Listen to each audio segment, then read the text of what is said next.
பகவத்கீதை என்பது பகவான் கிருஷ்ணர் அர்ஜுனனுக்கு உபதேசித்ததாகும்.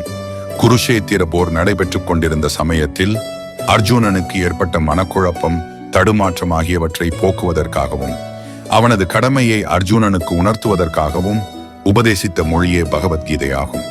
இது எந்த காலத்திற்கும் ஏற்ற வகையில் இறைவனே உரைத்த விளக்கமாகும். மனிதர்களின் மனதில் ஏற்படும் அனைத்து விதமான கேள்விகள், குழப்பங்களுக்கும் இதில் பதில் உள்ளது.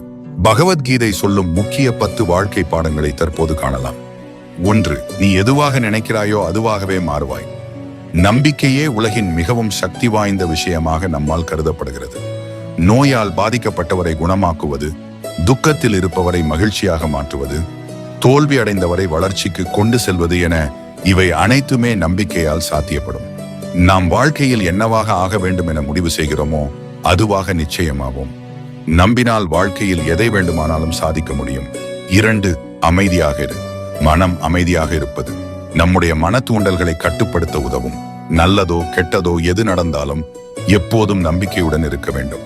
இது எண்ண தெளிவு அடைவதற்கு உதவுவதுடன் நேர்மறை எண்ணங்களை நோக்கி நம்முடைய ஆற்றல் முறையாக செலுத்தவும் உதவும். 3. கடமையை செய், பலனை எதிர்பார்க்காதே. நீங்கள் என்ன செய்ய வேண்டுமோ அந்த கடமையை மட்டும் செய்யுங்கள். அதனால் விளையும் பலன் உங்களின் சக்திக்கு அப்பாற்பட்டது. அதனால் அந்த செயலால் ஏற்படும் பலன் பற்றியோ அது நடப்பதற்கு நீங்கள்தான் காரணம் என்றோ ஒருபோதும் நினைக்காதீர்கள். பலன் கிடைக்கும் என அதன் மீது பற்று வைக்காமல் உங்களுக்கு விதிக்கப்பட்ட கடமைகளை சரியாக செய்யுங்கள். 4. சரியான கண்ணோட்டத்தை வளர்த்துக் கொள்ளுங்கள். குருஷேத்திர போருக்கு முன் தனது செயலால் ஏற்படும் விளைவுகளை புரிந்து கொள்ளாமல் தான் போரில் தோற்றுவிடுவோம் என எண்ணி போரிட மறுத்தான் அர்ஜுனன். நாம் என்ன செய்ய வேண்டும், எதற்காக அதை செய்ய வேண்டும் என்ற காரணத்தை சரியான கண்ணோட்டத்துடன் பார்த்து புரிந்து கொள்வது இக்கட்டான சூழலில் நாம் செயலாற்ற உதவி செய்யும். 5. மாற்றம் என்பது இயற்கையின் விதி. பகவத்கீதையின்படி அனைத்தும் மாறக்கூடியது. நம்முடைய உடல், உணர்வுகள், எண்ணங்கள் உள்ளிட்ட நம்மை சுற்றி இருக்கும் ஒவ்வொன்றும் மாற்றத்திற்கு உட்பட்டது. வெற்றியாளராக இருக்க வேண்டும் என்றால் ஒவ்வொருவரும் புதிய சூழல்கள், மாற்றங்கள், புதிய விஷயங்கள் ஆகியவற்றை ஏற்றுக்கொள்ள வேண்டும். அதன் முடிவு நல்லதாகவே வரும். அதோடு புதிய வாய்ப்புகளும் வெளிப்படும். 6. மனம் வலிமையானது என்பதை புரிந்து கொள்ளுதல். உங்களின் எண்ணங்களால் ஒன்று உங்களை உருவாக்க முடியும் அல்லது அழிக்க முடியும். நீங்கள் சரியாக அதை கையாண்டால் உங்களால் வெற்றி பெற முடியும். ஒருவேளை இது உங்களால் முடியாது என நீங்கள் நினைத்தால் நிச்சயம் நீங்கள் தோற்றுப் போவீர்கள். 7.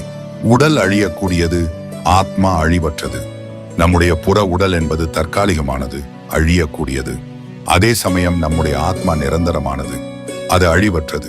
இந்த உடலை அழித்து விட முடியும், ஆத்மாவை எவராலும் அழிக்க முடியாது. 8. நிகழ்காலத்தில் வாழுங்கள். நிகழ்காலத்தின் முக்கியத்துவம் பற்றியும் பகவத்கீதை விளக்குகிறது. கடந்த காலம் நமக்கு பின்னால் உள்ளது, அதிலிருந்து பாடம் கற்றுக்கொள்ளுங்கள். எதிர்காலம் தூரமாக உள்ளது, அதற்காக தயாராக இருங்கள். நிகழ்காலம் மட்டுமே தற்போது உள்ளது, அதை வாழுங்கள். 9. கற்றுக்கொண்டே இருங்கள். அறிவு மற்றும் ஞானத்தை பெற வேண்டியதன் அவசியம் குறித்தும் பகவத்கீதை விளக்குகிறது. நாம் ஒவ்வொரு செயலில் இருந்தும் ஏதாவது ஒன்றை கற்றுக்கொள்ள வேண்டும் என்பதையும், வாழ்க்கை முழுவதும் இதை செய்து கொண்டே இருக்க வேண்டும் என்பதையும் கீதை வலியுறுத்துகிறது. இன்றைய நவீன உலகில் பெற்ற தகவல்களை செயல்படுத்துவது எளிதானதல்ல. அதை நம்முடைய தனிப்பட்ட வாழ்க்கை மற்றும் சமூக வளர்ச்சிக்கான அறிவாக பயன்படுத்துவது அவசியமானது. 10. சகிப்புத்தன்மையையும் மறதியையும் பழகுங்கள். கடினமான சமயங்களில் வாழ்க்கையை சமநிலையுடன் நடத்தவும் அந்த நிலையிலிருந்து மீண்டு வரவும் சகிப்புத்தன்மை நமக்கு உதவிகரமாக இருக்கும். அதேபோல் அநீதியையும் பகைமை உணர்வையும் கடந்து வர மறதி நமக்கு உதவும். இந்த தகுதிகளை வளர்த்து கொண்டால் நம்முடைய உறவுகளையும் பாதுகாக்க முடியும். அனுதாபம், அன்பு ஆகியவற்றை வளர்த்துக் கொள்ளுங்கள். வெறுப்பு உணர்வுகளில் இருந்து வெளியே வாருங்கள்.